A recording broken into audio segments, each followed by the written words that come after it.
আমরা দেখেছি এই ক্ষমতার মহাপরে ক্ষমতা থেকে টিকে থাকার জন্য দীর্ঘ সময় ধরে ক্ষমতার পাকাপোক্ত করবার জন্য অপোজিশন দলে মানুষদেরকে মিথ্যা মামলা দিয়ে খাঁচায় বন্দী করে জুলুম আর নির্যাতন করা হয়েছিল। কথা ঠিক কিনা? ক্ষমতার মহায় পরে আলেমদেরকে নিতে মানবতার জীবন যাপন করতে হয়েছিল ওই সমস্ত আলেমদেরকে। কথা ঠিক কিনা? কিছু আলেমদেরকে দেশ থেকে দেশান্তরী করে দিয়ে, কিছু খাঁচায় বন্দী করে, কাউকে ফাঁসি দিয়ে, কাউকে জুলুম আর নির্যাতন করে স্বপ্ন দেখেছিল কোরআনের আওয়াজকে বন্ধ করে দেয়া। কিন্তু না না, এটা কখনো সম্ভব নয়। আবু জেহেল এমনই কর্মসূচি হাতে নিয়ে আবু জেহেল সফল হতে পারে নাই। আজ পৃথিবীতে যারা চক্রান্ত করেছিল তারাও সফল হতে পারে নাই। ওর ইতিহাস সাক্ষ্য দেয়, ইতিহাসে আস্থা করে হয়ে তারা পড়েছিল। কথা ঠিক না? فمن تبع هداي فلا خوف عليهم ولا هم يحزنون।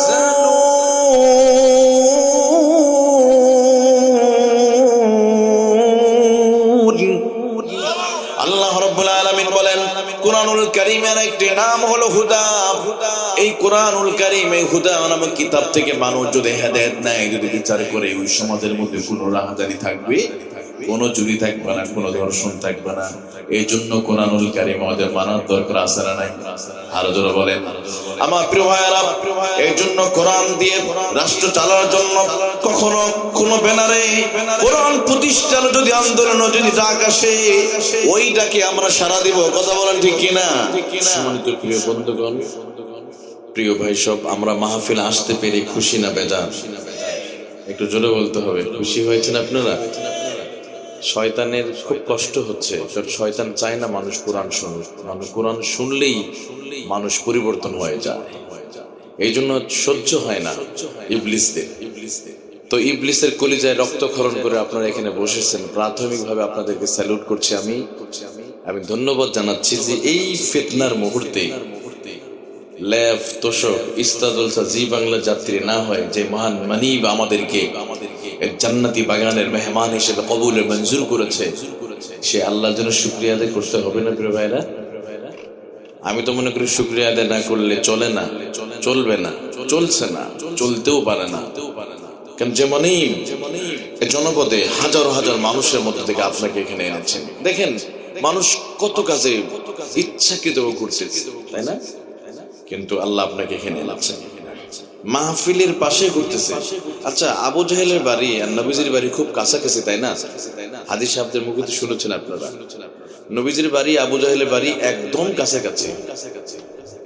তো আবু জাহেল কি হেদায়েত পেয়েছে? নবীর ব্লাডের সাথে সম্পর্ক, কিন্তু 1600 কিলোমিটার দূর থেকে ওই কালো চামড়ার মানুষটা এসে হেদায়েত পেয়ে ধন্য হলো, জান্নাত নিশ্চিত পেয়ে গেলেন হযরত বিলাল।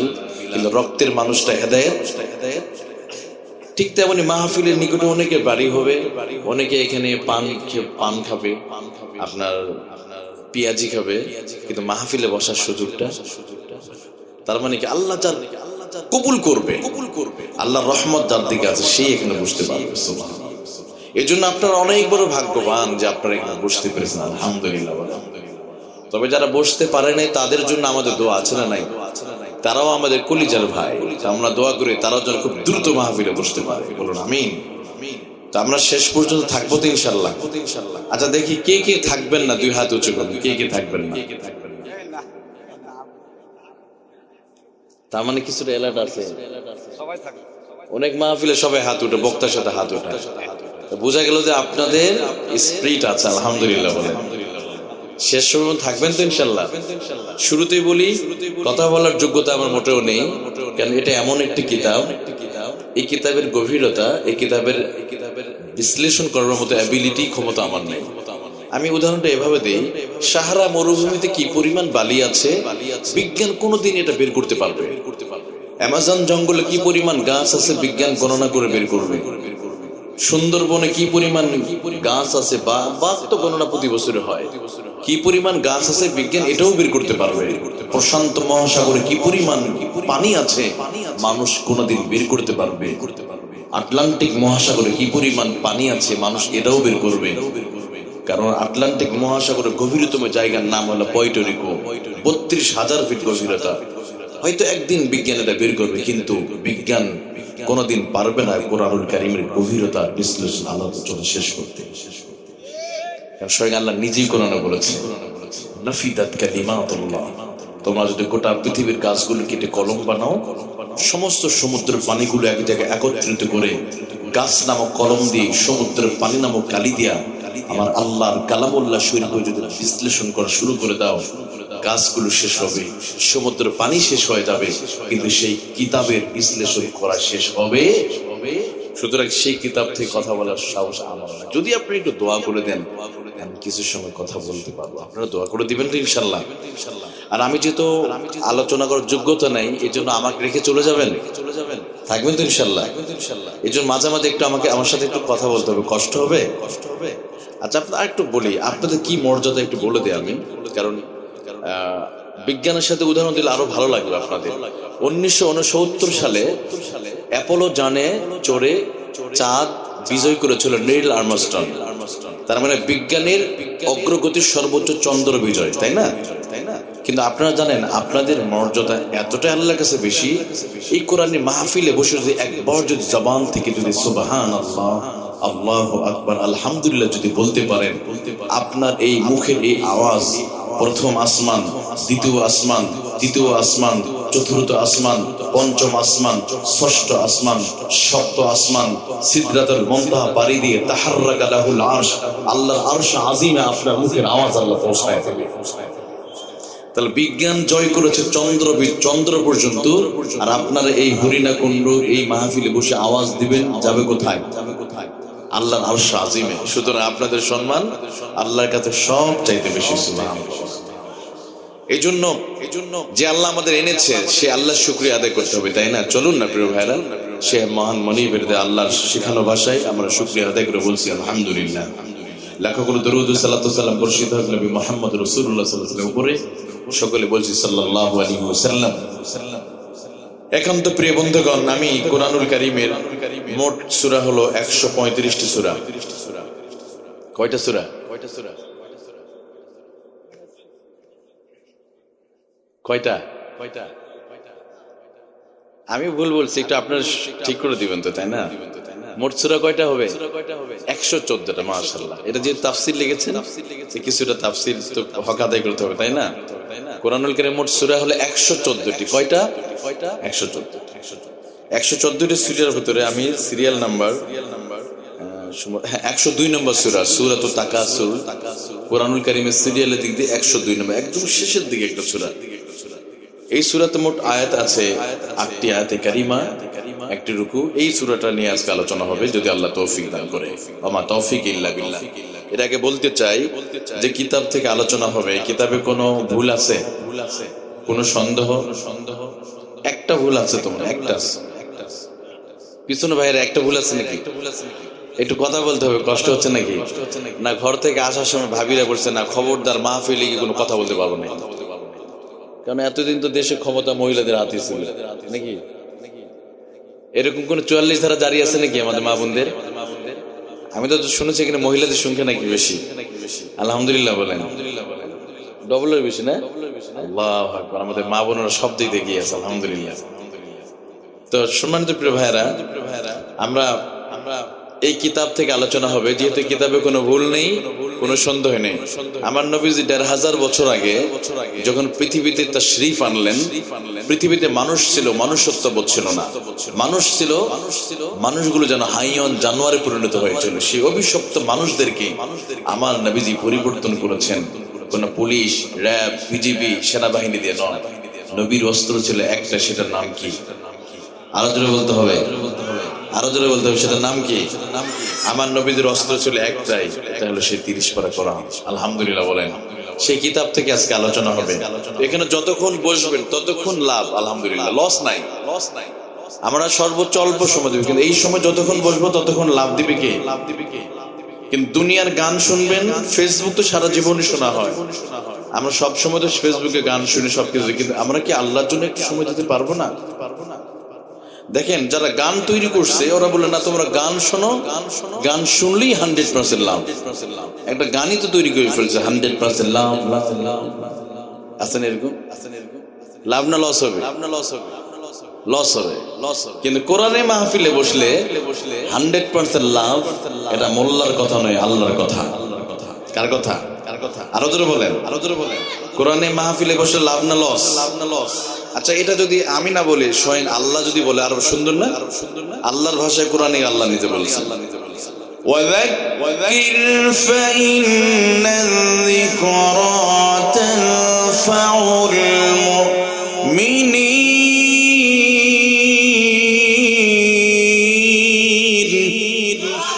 আল্লাহ রাব্বুল আলামিন বলেন, পৃথিবীর মানুষ কোরআনুল কারীমে আরেকটি নাম হলো জিকির। এই জিকির নামক কিতাব থেকে যারা আলোচনা শুনবে, যারা কোরআনের কথাগুলো মানবে, মানার যারা চেষ্টা করবে, অন্য মানুষকে মানানোর চেষ্টা যারা করবে, রব্বুল আলামিন বলেন কোরআনুল কারীম তানফাউল মুমিনিন, ওই সমস্ত মুমিনদের জন্য 100% লাভ। সুবহানাল্লাহ। এই জন্য বসে থাকলে লস নয়, এখানে লাভ হবে। আলহামদুলিল্লাহ। আমরা আচ্ছা, আজকে মাহফিল করতে কোনো অনুমতি লাগছে নাকি? আলহামদুলিল্লাহ বলবেন না? অনুমতি ছাড়া মাহফিল, তাই না? এটা কি কল্পনা করা যেত? আজ থেকে কিছুদিন আগেও বিভিন্ন জায়গায় অনুমতির নামে তাফসীর কমিটির সাথে বিভিন্ন জায়গায় তামাশা করা হয়েছিল। চেয়ারম্যান যদি অনুমতি দেয়, ওসি সাহেব বন্ধ করে দেয়, ওসি সাহেব অনুমতি দিলে এমপি বন্ধ করে দেয়, এমপি সাহেব অনুমতি দিলে মন্ত্রী সাহেব বন্ধ করে দেয়। কথা বলো ঠিক কিনা?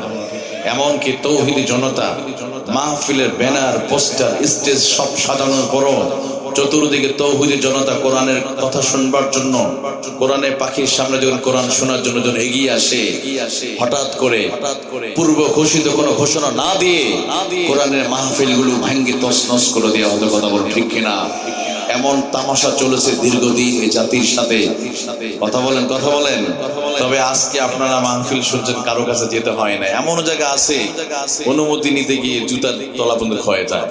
আজকে আলহামদুলিল্লাহ বলেন। তবে কোরআনে মাহফিল আমরা শুনবো, কারো মানুষের অনুমতির দরকার আছে? কোরআন আল্লাহ পাঠিয়েছে আমাদের জন্য।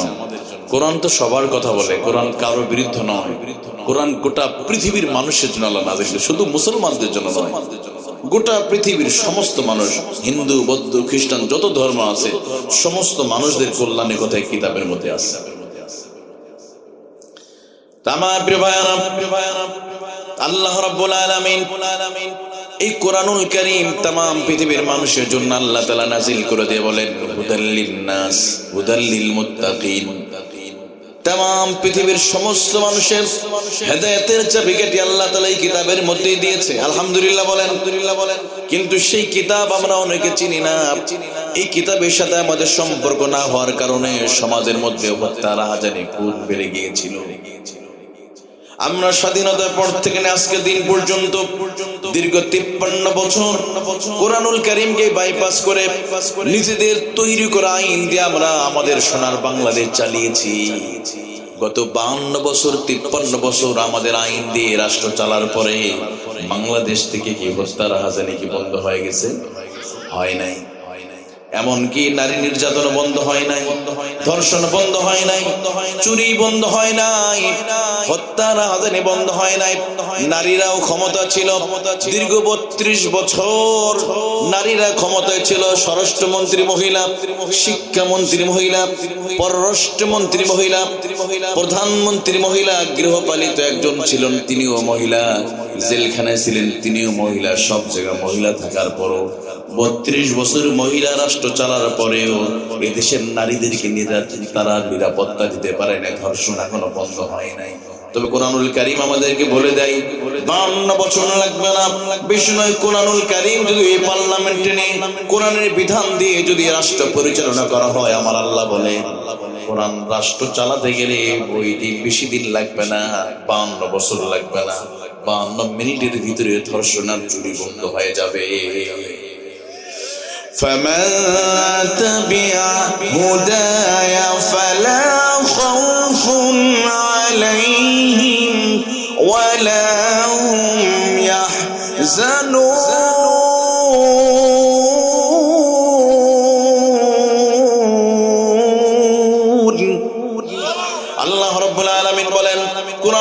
কারীমের একটি নাম হলো হুদা। এই কোরআনুল কারীম এই হুদা নামক কিতাব থেকে মানুষ যদি হেদায়েত নেয়, যদি বিচার করে, ওই সমাজের মধ্যে কোনো রাহাজানি থাকবে, কোনো চুরি থাকবে না, কোনো ধর্ষণ থাকবে না। এই জন্য কোরআনুল কারীম আমাদের মানার দরকার আছে না নাই? আরো জোরে বলেন। আমার প্রিয় ভাইয়েরা, এই জন্য কোরআন দিয়ে রাষ্ট্র চালানোর জন্য কখনো কোনো ব্যানারে কোরআন প্রতিষ্ঠার যদি আন্দোলন, যদি ডাক আসে, ওইটাকে আমরা সাড়া দিব। কথা বলেন ঠিক কিনা? আল্লাহ আমাদের সবাইকে কবুল করে নেন, আমিন। আমি সরাসরি যে সূরাটা তেলাওয়াত করেছে সেই সূরার দিকে চলে যাব। সূরাতুত তাকাসুর। এই সূরার চমৎকার একটি ফজিলত রয়েছে। একদিন নবীজি সাল্লাল্লাহু আলাইহি ওয়াসাল্লাম সাহাবীদেরকে নিয়ে বসে আছেন। এমন সময় প্রিয় নবীজি সাহাবীদের বললেন, আমার সাহাবীরা, তোমাদের ভিতরে এমন কেউ আছে এক বসায় 1000 আয়াত তেলাওয়াত করে কি ঘুমাতে পারবে? অর্থাৎ নবীজি বলছেন, কেউ কি আছে তোমাদের ভিতরে এই মুহূর্তে 1000 আয়াত তেলাওয়াত করবে? সাহাবীরা বলল, ইয়া রাসূলুল্লাহ, ইয়া হাবিবাল্লাহ, এটা কিভাবে সম্ভব? 1000 আয়াত তেলাওয়াত করার ক্ষমতা আমাদের নাই। ওয়াল্লাহু আ'লামু ওয়া রাসূলুহু, আল্লাহর রাসূল ভালোই, তিনি ভালো জানেন। নবীজি বললেন, আমার সাহাবীরা শোনো, তোমরা কি কোরআনুল কারীমে সূরাতুল তাকাসুরকে তোমরা পড়ো নাই? যদি কোনো ব্যক্তি সূরাতুত তাকাসুর যদি রাতের বেলা তেলাওয়াত করে, আল্লাহ রাব্বুল আলামিন 1000 আয়াত তেলাওয়াত করার সওয়াব আল্লাহ তাআলা আমলনামায় তিনি দিয়ে দিবে। অথচ সূরাতুত তাকাসুরের মধ্যে আয়াত আছে মাত্র 8টি আয়াতে কারিমা। যদি কেউ এই 8টা আয়াত যদি তেলাওয়াত করতে পারে, আমার নবীজি মুহাম্মদুর রাসূলুল্লাহ সাল্লাল্লাহু আলাইহি ওয়াসাল্লাম বললেন, 8 আয়াত পড়বে, 1000 আয়াতের সওয়াব আল্লাহ তাআলা আমলনামায় দিয়ে দিবে। সুবহানাল্লাহ। অথচ এই সূরাতুত তাকাসুর পড়তে লাগবে সর্বোচ্চ 2 মিনিট। আজকে আমরা ফেসবুক, ইউটিউব আর মেসেঞ্জারে আমরা ঘন্টা পর ঘন্টা সময় দিতে পারি। আহারে, কোরআনুল কারীমে আমরা সময় দিতে পারি না। এমন মানুষ আছে, আহারে 365 দিনের ভিতরে একটা দিনের জন্য কোরআনুল কারীম হাতে নিয়ে কোরআনটা পড়ে নাই, কোরআনটা বুকে জড়িয়ে নিতে পারে নাই, এমন মানুষ আছে। অথচ ঘরের ভিতরে রবীন্দ্রনাথের জীবনী আছে, ডেল কার্নেগির জীবনী আছে, বিভিন্ন মনীষীদের বই আছে, কিন্তু ঘরে আল্লাহর পাঠানো এই কালামুল্লাহ শরীফটা নাই। অথচ এই কোরআন শুনলে 8 আয়াত পড়বেন, আল্লাহ 1000 আয়াতের সওয়াব আল্লাহ দিয়ে দিবে। সুবহানাল্লাহ। আমার প্রিয় ভাইয়ারা, সূরাতুত তাকাসুরের নাজিলে একটা চমৎকার প্রেক্ষাপট আছে। তাফসীর করতে গেলে ওই আয়াতের প্রেক্ষাপট জানতে হবে। মুসলিম শরীফের হাদিস, মদিনার আনসারী সাহাবীদের ভিতরে 2টা গোত্র আছে। আনসারীদের ভিতরে বনু হারিস আর বনু হারেসা গোত্র ছিল। এই 2টা গোত্রের মাঝে তাদের মাঝে ঝগড়া শুরু হয়ে গেল একদিন। বনু হারিস গোত্রের এক ব্যক্তি আর বনু হারেসা গোত্রের আরেকজন ব্যক্তি, দুজনের মাঝে ঝগড়া লেগে গেল। বনু হারিস গোত্রের মানুষটি বলছে, জানো মদিনার আনসারীদের ভিতরে সবচেয়ে সম্ভ্রান্ত ফ্যামিলি হলাম আমরাই। আবার হারেসা গোত্রে বলছে, না আমরা সম্মানিত। মানে 2 গ্রুপের ভিতরে গেন্দাম লাগে গেছে। যেমন আছেন আমাদের সমাজে চৌধুরী বংশের মানুষ, মন্ডল গ্রুপ, চৌধুরী গ্রুপ আছেন। মন্ডল গ্রুপ বলছে আমাদের ক্ষমতা সবচাইতে বেশি, এই হরিণাকুণ্ডা আমাদের প্রভাব থাকবে। আবার চৌধুরী গ্রুপ বলছে, না আমাদের সম্মান বেশি। এরকম হয় কিনা? আমার তো মনে হচ্ছে আল্লাহ তাআলা কোরআনুল কারীমটা নাজিল তো 1400 বছর আগে করেছে। মনে হচ্ছে যে এই মুহূর্তে আল্লাহ কোরআন নাজিল করে দিয়েছে। এইরকম ঝগড়া আমাদের ভিতরে হয়। ঠিক তেমনি মদিনার ওই আনসারী গোত্রের বনু হারিস আর বনু হারেসা গোত্রে আমার ঝগড়া লেগে গেল। এক গ্রুপ বলছে আমাদের সম্মান সবচাইতে বেশি, আর এক গ্রুপ বলছে না আমাদের সম্মান বেশি। এমনকি ঝগড়া করতে করতে তারা কবরস্থান পর্যন্ত চলে গিয়েছে। এক গ্রুপ বলে, জানো এই কবরে আমাদের এমন একজন নেতা, এমন একজন লিডার শুয়ে আছে, তার মতো লিডার আর সম্মানিত ব্যক্তি তোমাদের গোত্রের ভিতরে নাই। এই যখন ঝগড়া শুরু হয়ে গেল, এমন সময় আল্লাহ রাব্বুল আলামিন সূরাতুত তাকাসুর অবতীর্ণ করে আল্লাহ রাব্বুল আলামিন নবীজি মুহাম্মদুর রাসূলুল্লাহকে মেসেজ পাঠিয়ে দিলেন, ওগো নবীজি আপনি মেহেরবানি করে এই সূরাটা ওই সমস্ত বান্দাদেরকে আপনি শুনিয়ে দেন। আল্লাহর এই জমিনে কোনো বড়াই করবার মতো কোনো প্রাচুর্যের প্রতিযোগিতা করার কোনো সুযোগ নাই, কারণ ওই মানুষটাও একটা দিন সবাইকে কবরে যাওয়া লাগবে। কোরআনে আয়াত আল্লাহ তাআলা নাযিল করে দিলেন, আলহাকুমুত তাকাসুর হাত্তা যুরতুমুল মাকাবির। আল্লাহু আকবার। আল্লাহ রাব্বুল আলামিন সূরাতুত তাকাসুর নাযিল হয়ে গেল, একে একে আয়াত কারিমা মহান রব্বুল আলামিন আয়াত নাযিল করে দিয়ে রব্বুল আলামিন সাহাবীদেরকে সতর্ক করে দিলেন, এবং ভবিষ্যতেও যেন গোটা পৃথিবীতে কোনোদিন মানুষ যেন বংশ সম্পদ ক্ষমতা আর এগুলো নিয়ে যেন মানুষ যেন ঝগড়া না করে। আমার প্রিয় ভাইয়ারা, তো কি বলছে আল্লাহ তাআলা দেখেন, আলহাকুমুত তাকাসুর। ওগো নবী তাদের বলে দেন, আলহাকুমুত তাকাসুর, আপনি তাদের বলে দেন তারা আজকে পাগল হয়ে গিয়েছে, ক্ষমতার সম্পদের মোহ তাদেরকে পাগল করে ফেলেছে, তাদের সম্পদের লোহ ক্ষমতার মোহ তাদেরকে পাগল করেছে। নবীজি আপনি তাদেরকে বলে দেন, হাত্তা যুরতুমুল মাকাবির, তাদের সম্পদের মোহ ক্ষমতার মোহ যতক্ষণ না কবরে না যাবে ততক্ষণ পর্যন্ত তাদের এই মোহ কোনোদিন শেষ হবে না। আপনি তাদের বলে দেন এই মোহ সম্পদের এই প্রাচুর্যের যে প্রতিযোগিতা চলছে এটা শেষ হয়ে যাবে কবরে যাওয়ার সাথে সাথে।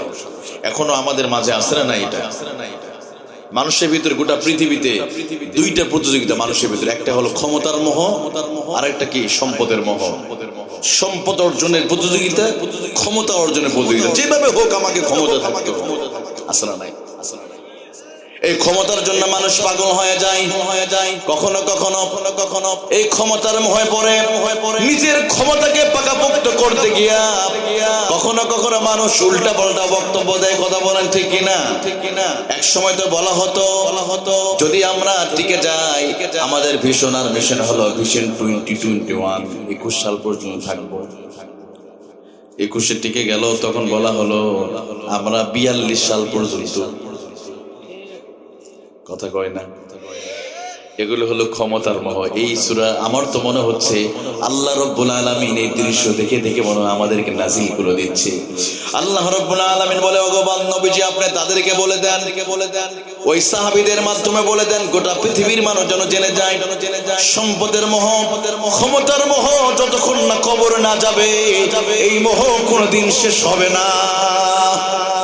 আমার প্রিয় ভাইয়ারা, ফেরাউন একই কথা বলেছিল, দীর্ঘদিন ক্ষমতা থাকবে। ফেরাউন বলেই ফেললো, আনা রাব্বুকুমুল আ'লা, আমি হলাম সবচাইতে বড় খোদা, আমারে কেউ ক্ষমতা থেকে নামাতে পারবে না। কিন্তু আমার আল্লাহ রাব্বুল আলামিন ফেরাউনকে লোহিত সাগরে পানিতে ডুবে আল্লাহ তাআলা তারে শেষ করে দিয়েছে। ফেরাউনের অস্তিত্ব আছে। তো এখনো যারা বলবে আমি এতদিন, আজকে যারা ক্ষমতায় আছে ধরেন, এখন যারা ক্ষমতায় আছে, আবার ভবিষ্যতে যারা আসবে তারাও যদি এইরকম কথা বলে না আমরা এতদিন থাকবো, আমাদের সাথে কি কি করতে পারবে আমি চিরদিন, তাহলে পূর্ববর্তী শিক্ষা নেন। কিছুদিন আগে যারা ছিল ওনারাও বলেছিল, কিন্তু পৃথিবীর ইতিহাস শাহাদা দেয় মানুষ কখনো ইতিহাস থেকে শিক্ষা নেয় না, ইতিহাস থেকে শিক্ষা নেয় না। কিন্তু এই ক্ষমতার মোহে পড়ে আমরা দেখেছি, এই ক্ষমতার মোহে পড়ে ক্ষমতা থেকে টিকে থাকার জন্য, দীর্ঘ সময় ধরে ক্ষমতার পাকাপোক্ত করবার জন্য অপোজিশন দলে মানুষদেরকে মিথ্যা মামলা দিয়ে খাঁচাই বন্দী করে জুলুমান নির্যাতন করা হয়েছিল। কথা ঠিক কিনা? ক্ষমতার মোহে পড়ে আলেমদেরকে নিতে মানবতার জীবন যাপন করতে হয়েছিল ওই সমস্ত আলেমদেরকে। কথা ঠিক কিনা? এটা হলো শুধু ক্ষমতার মোহ। পূর্বের ইতিহাস একই অবস্থা।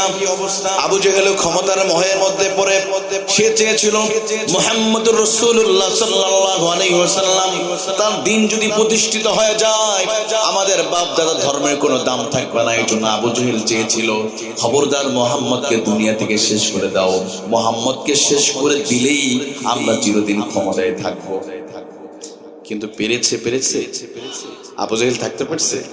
এমন কি তারা চক্রান্ত করেছিল আমার নবীজিকে চিরদিনের জন্য বিদায় করে দেবে। আজও ক্ষমতার মোহে পড়ে চিন্তা করা হয়েছিল কিছু আলেমদেরকে দেশ থেকে দেশান্তরী করে দিয়ে, কিছু খাঁচায় বন্দি করে, কাউকে ফাঁসি দিয়ে, কাউকে জুলুমান নির্যাতন করে স্বপ্ন দেখেছিল কোরআনের আওয়াজকে বন্ধ করে দেয়া। কিন্তু না, এটা কখনো সম্ভব নয়। আবু জেহেল এমনই কর্মসূচি হাতে নিয়ে আবু জেহেল সফল হতে পারে নাই। আজ পৃথিবীতে যারা চক্রান্ত করেছিল তারাও সফল হতে পারে নাই। ওর ইতিহাস সাক্ষ্য দেয়, ইতিহাসে আস্থা করে হয়ে তারা পড়েছিল। কথা কোন ঠিক না? আমার প্রিয় ভাইয়ারা, ওই জামানা আবু জেহেল সেও টার্গেট করেছিল কোরআনের মিশনকে বন্ধ করার জন্য। তারা এমনকি ঘোষণা করলো, দারুন নাদওয়া নামক সংসদে সিদ্ধান্ত নিল ক্ষমতার মোহে পড়ে ক্ষমতায় চিরদিন থাকার জন্য ফেরা। আবু জেহেল বলল, না, তোমরা সবাই পরামর্শ দাও, কে কি পরামর্শ দিবে দিয়ে দাও। কেউ বলছে মুহাম্মদুর রাসূলুল্লাহকে দেশ থেকে বের করে দাও। কি করে দিবে? বের করে দাও।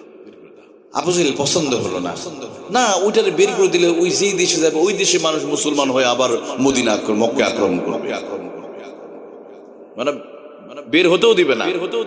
আবার কেউ পরামর্শ দিল মুহাম্মদুর রাসূলুল্লাহকে জেলখানার ভিতর বন্দী রাখা হোক। আবু জেহেল বলল, না, এটাও আমার পছন্দ নয়। কারণ ওই মুহাম্মদুর রাসূলুল্লাহ জেলখানা যদি যায়, ওই জেলখানার খারাপ মানুষগুলো তার সামনে গিয়ে কালিমা পড়ে তারা মুসলমান হয়ে যাবে।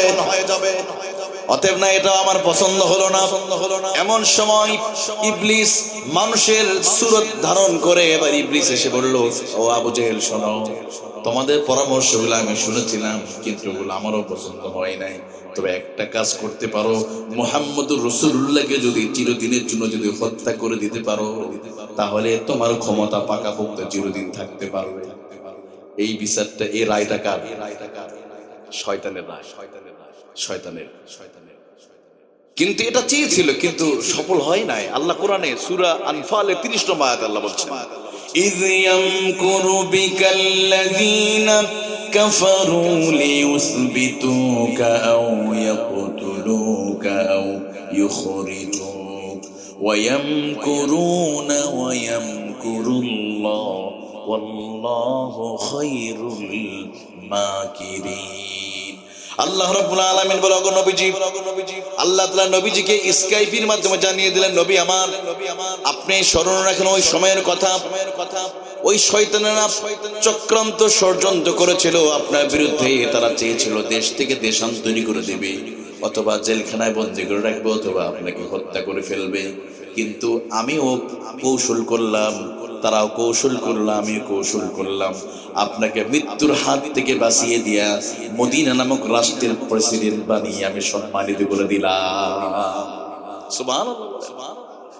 যেই নবীকে তারা হত্যা করার চেষ্টা করলো, আমার আল্লাহ সেই রাসূলকে মক্কা থেকে মদিনাতে নিয়ে নবগঠিত রাষ্ট্রের প্রধানমন্ত্রী আল্লাহ তাআলা বানিয়ে সম্মানিত দিলেন। সুবহানাল্লাহ বলেন। সম্মান দেওয়ার মালিক কে? আরো জোরে বলেন, আরো জোরে বলেন। এক সময় আমার সোনার বাংলাদেশে টুপিওয়ালা, পাগড়িওয়ালা আর ইসলামী আন্দোলনে মানুষদেরকে দেখলেই তাদেরকে রাজাকার বলা হতো। কথা বলেন ঠিক কিনা? আমার প্রিয় ভাইরা, হুজুরদেরকে দেখলেই নেগলেক্ট করে কথা বলা হতো, গালি দেওয়া হতো। কিন্তু মনে রাখবেন, একটা সময় চলে যাবে, মানুষ বুঝে গেছে এটা একটা চরম ভাবে বাটপারি। প্রকৃতপক্ষে দেশের সঠিক দেশপ্রেমিক যদি মানুষ হয় এই টুপিওয়ালা দাড়িওয়ালারা। কারণ কোন টুপিওয়ালা কোন হুজুর বিদেশে টাকা সাপ্লাই করে নাই, করছে নাকি? আপনাদের এলাকায় ইমাম সাহেব আপনাদের এলাকায় টাকা দুর্নীতি করছে নাকি? বিদেশে বিভিন্ন জায়গায় কিছুদিনের ভিতরে গত 17 বছর আমার সোনার বাংলাদেশ থেকে 17 লক্ষ কোটি টাকা বিদেশে পাচার হয়ে গেছে। সুবহানাল্লাহ।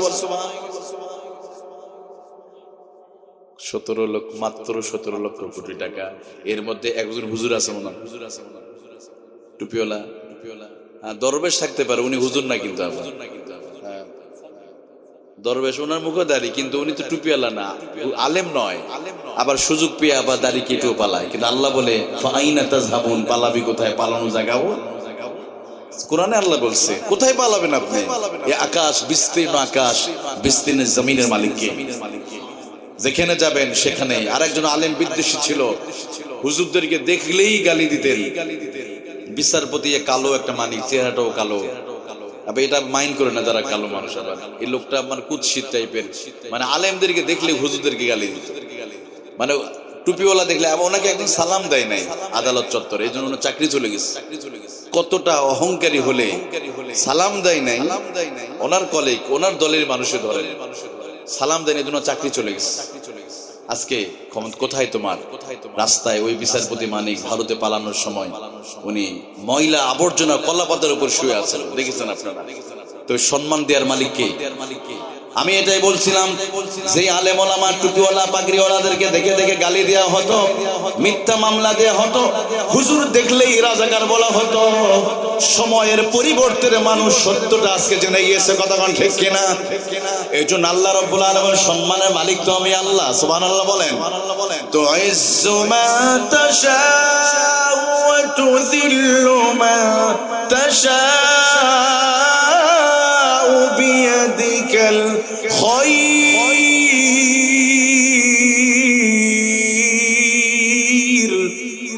আল্লাহ রাব্বুল আলামিন বলেন, আল্লাহ তাআলা জানিয়ে দিচ্ছেন আকাশ আর জমিনের মালিক আল্লাহ। আল্লাহ রাব্বুল আলামিন বলেন, আমি যাকে ইচ্ছা করি সম্মান দেই, আবার যাকে ইচ্ছা করি আমি বেইজ্জতি করি। সব কিছু ক্ষমতার মালিক কে?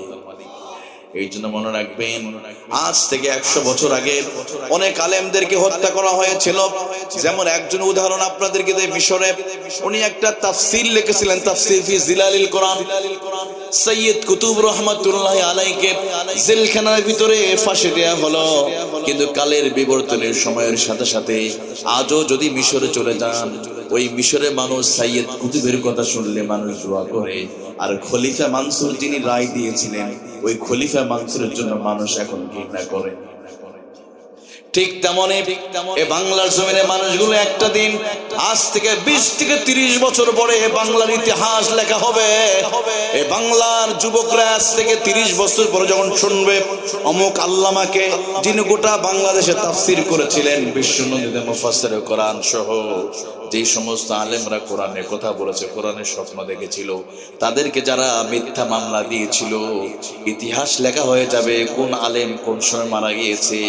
ওই সময় যুবকরা যখন শুনবে অমুকের ক্ষমতার সময় অমুক আলেমকে এরকম কষ্ট দেওয়া হয়েছে, যুব সমাজ হাত তুলে তুলে দোয়া করবে। আর ওই সমস্ত জালিমদের কথা শুনলে মানুষ তাদেরকে ঘৃণা করবে। ক্ষমতার মালিক কে? সম্মান দেয় কে? সম্মান দেওয়ার মালিক একমাত্র আল্লাহ। এই জন্য আমার প্রিয় ভাইয়েরা, আবার এটাও মনে রাখবেন, আপনার হাতে ক্ষমতা আছে, এই জন্য আর একটা দলের মানুষকে আপনি তাকে অপমান করবেন, লাঞ্ছিত করবেন না। না, ক্ষমতা পেলে ক্ষমতার অপব্যবহার করা যাবে না। আপনি সুযোগ পেয়েছেন বলে প্রতিশোধ নেবেন, আরেকজনের হামলা করবেন, মামলা করবেন, বাড়িতে আগুন দিবেন না। উনি দিয়েছে এজন্য আপনি দিবেন, এটা বলা হয় নাই। উনি অন্য ভিন্ন ধর্মের হতে পারে, বিভিন্ন ধর্মের ভিন্ন মতের হতে পারে না। ভাই, আমরা সবাই মুসলমান ভাই, তাই না? আমরা সমাজে বসবাস করব। আচ্ছা, আমাদের শরীরে চামড়াটা কেটে ফেললে রক্তের কালার কি বলেন তো? এখানে যেই দলের হয়, যেই মতের হয়, এখানে তো কোনো হিন্দু ধর্মেরও ভাই থাকে, ওই হিন্দুর চামড়া কাটলে রক্তের কালারটা কি? খ্রিস্টান তারও। আচ্ছা, আমরা যেভাবে পুরুষরা যেভাবে টয়লেট করে, হিন্দুরা তো ওইভাবেই করে, খায় কি মুখ দিয়ে না? সব তো পদ্ধতি এক ভাই, কিছু জায়গায় একটু অমিল হয়েছে। কি হয়েছে?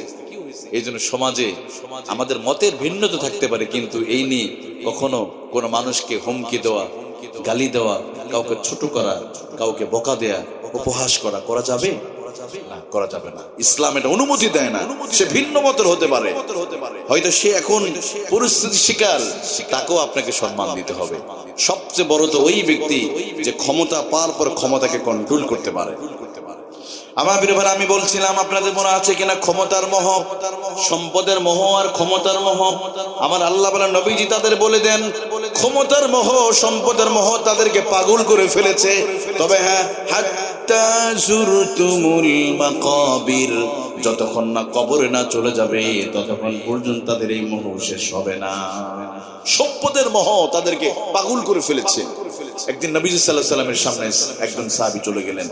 নবীজি কোরআন শরীফ পড়তেছেন, এই সূরাটা, যে সূরাটা আমি পড়ছি, সূরাতুত তাকাসুর নবী তেলাওয়াত করতেছে। আল্লাহর নবী বিশ্ব নবী সূরাতুত তাকাসুর তেলাওয়াত করার পরে নবীজি বললেন, ইয়াকুলু ইবনু আদম মালি মালি, আদম সন্তান বলে আমার মাল, আমার সম্পদ, আমার সম্পদ। ওয়াহাল্লাকা ইবনু আদম, কিন্তু আদম সন্তান জানে না তার মাল কতটুকু। ইল্লা মা আকালতা ফাআফনাইনা, নবীজি বললেন আদম সন্তান তোমার মাল তো ততটুকু যতটুকু তুমি খেয়ে পিছনের রাস্তাতে তুমি বের করে দিয়েছো, এতটুকুই তোমার সম্পদ। ইল্লা মা আকালতা ফাআফনাইতা, যতটুকু তুমি খেয়ে শেষ করেছো ততটুকুই তোমার সম্পদ।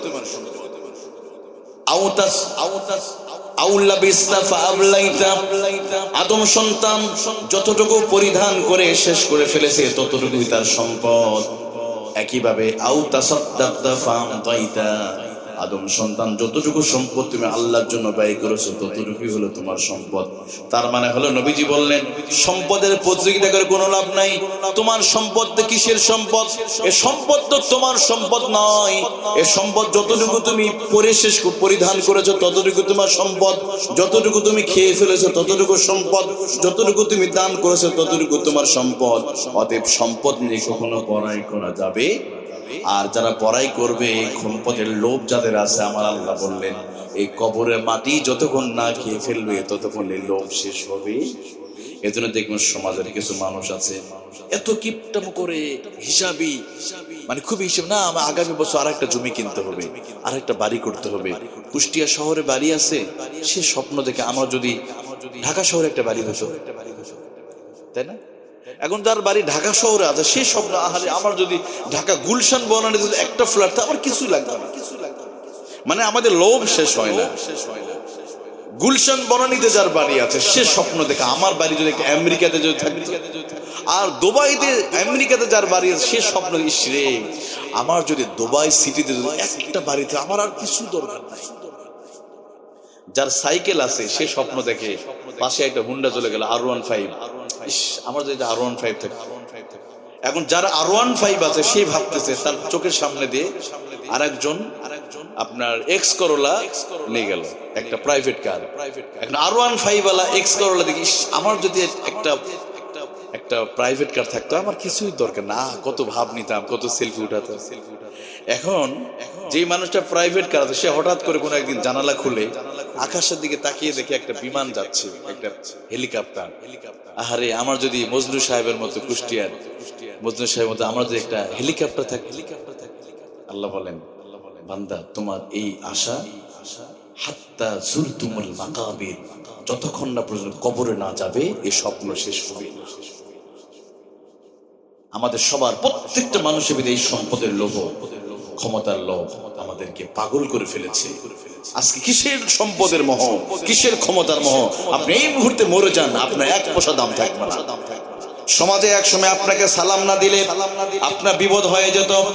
এমন এক সময় এলাকায় কিছু পাতি চামচা নেতা থাকতো যাদের সুপারিশ ছাড়া অনেক কিছু হতো না, যাদেরকে সালাম না দিলে, স্যালুট না করলে সমাজে সমস্যা হয়ে যেত।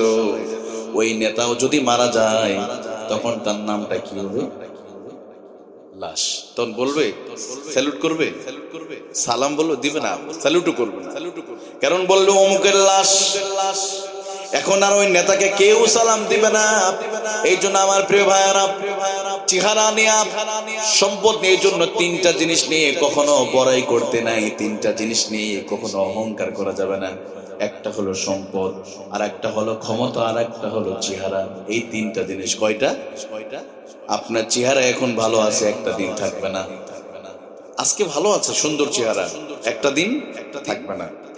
আমাদের মা বোনদের ভিতরে আছে এরকম, হয়তো চেহারা সুন্দর, এখন পর্দা করে না। এখন পর্দা করতে হবে কেন? বৃদ্ধ বয়সে গিয়ে তখন পর্দা করবে। আছেন এরকম। এখন বয়স্ক মাথার চুল ছেড়ে ইচ্ছা মতো ঘুরে বেড়ায়, এরকম না বোনেরা। আজকের সুন্দরী আগামী দিনের বুড়ি, আজকের যুবক আগামী দিনের বৃদ্ধ। আচ্ছা, এখানে এই যে যারা বাবাজিরা যারা আছেন, ওনারা কি একদিনে বুড়ো হয়েছে না সময় লাগছে? আমি তো দেখছি এখানে আগামী 50 বছরের ভিতরে এখানে 99% মানুষ মাটির নিচে চলে যাবে। আমি কি মিথ্যা বলছি? এখানে মিথ্যা বলছি, কারণ যার বয়স 50 যোগ করলে কত হবে? 100 বছর লোক এখানে একজন আছে মনে হয়, একজন, একটা হাত উঠান তো বাবা,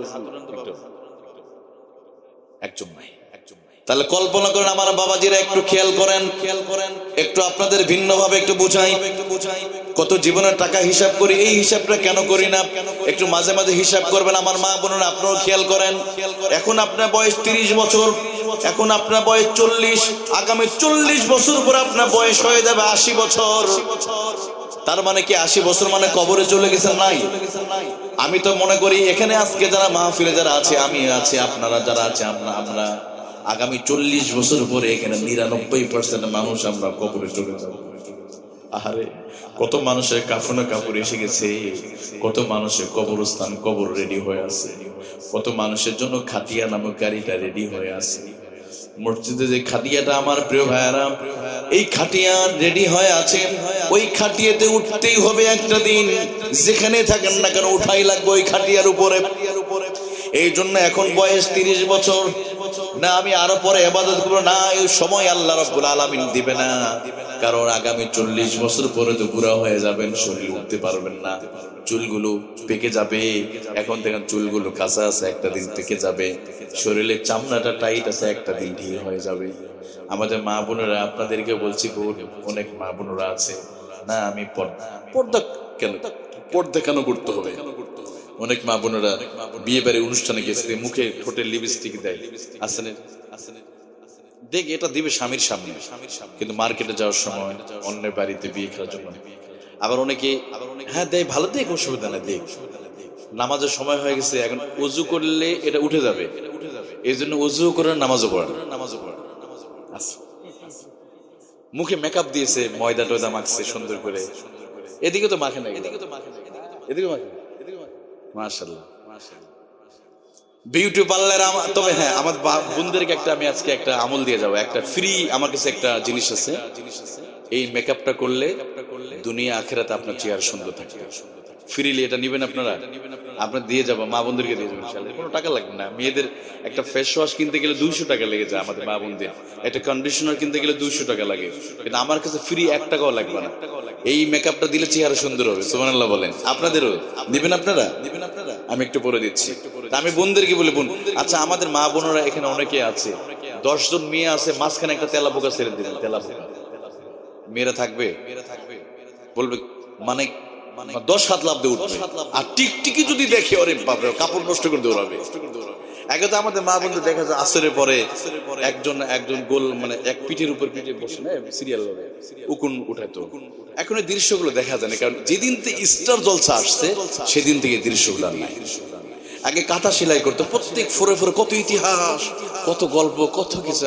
কি অবস্থা, আজকে অমুক জায়গা যেতে হবে, অমুক নতুন শাড়ি আসছে না, ওই যে পাখি ড্রেস, কত গল্প। তোমার স্বামীটা না অনেক ভালো, আমাকে দেয় না, আমার স্বামী এটা কিনে দেয় না, এই যে স্বামীর বদনাম আছে অনেক জায়গায়। তবে আপনাদের এলাকায় করে নাকি? এই এলাকায় করে, এগুলো এই এলাকা মা বোন অনেক ভালো। অনেক সময় মা বোনের বলে না, আমার স্বামী কিছুই দেয় না, আমার একদম 30 বছর শুধু কিচ্ছু দেয় না, অথচ 30 বছর সংসার করে ফেলছে অলরেডি। কত বছর? আমাদের মা বোনেরা একটু খেয়াল রাখতে হবে। আল্লাহ সুবহানাহু ওয়া তাআলা, স্বামীর বদনাম আরেক জায়গায় করা যাবে না, আবার স্বামী ও স্ত্রীর বদনাম করতে পারবে না, এটা মনে রাখতে হবে। আপনার স্বামীর বদনাম যদি আপনি করেন বাহিরে, কি হবে? আজকে বাংলাদেশে প্রতি মিনিটে 2 জনকে ডিভোর্স হয়। কয়জন করে? এই যে আমি কথা বলছি, লাস্ট এই 1 মিনিটের ভিতরে 2 জন তালাক হয়ে গেছে। কয়জন?